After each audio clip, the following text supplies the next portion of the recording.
News at 5. Topping our newscast tonight, 2 drug busts in County over the last couple of days, and they led to 5 arrests and hundreds of grams of drugs being taken off the street by sheriff's deputies. Yeah, Dacian Smith has more on this story. And Dacian, that's not all deputies found. No, it wasn't. Deputies were also able to seize guns and several $1,000s in cash.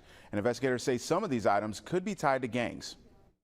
5 people now behind bars in Metro Jail after the Mobile County Sheriff's Office received several tips about 2 different houses around the county. The first one happened on Tuesday when MCSO went to a house on Tom Hopkins Road in Mount Vernon. The Mobile County Sheriff's Office received multiple anonymous tips about frequent visits to the house, drug activity in the area, and of course when we hear of tips like that, we take them very seriously. When deputies got there, they say they found 27-year-old Daryl Sullivan along with an AR-15. Investigators say they also found several hundred grams of synthetic marijuana, meth, marijuana, and cocaine. Now Sullivan faces several charges, including trafficking. There's a lot of avenues for it being trafficked due to Mount Vernon being a very secluded area. Then, Wednesday night in Pritchard, MCSO deputies went to this house on Kilby Street and arrested 39-year-old LaMarcus Moore, 27-year-old Rondell Harris, 23-year-old Jeremiah Summerlin, and 58-year-old Albert Copeland. Investigators say the tips they got from the community led them to believe the suspects were connected to gang activity. Sheriff Birch has taken a very strong approach when it comes to gang violence.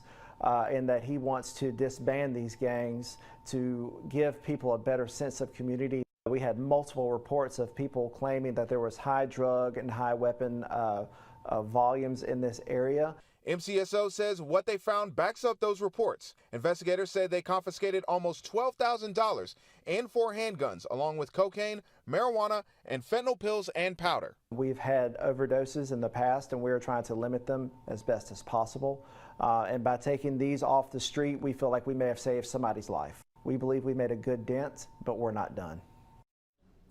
And at last check, all 5 men are still in Metro Jail. Corporal Lonnie Parsons says both cases are still active investigations, so it's possible more arrests and Follow and subscribe.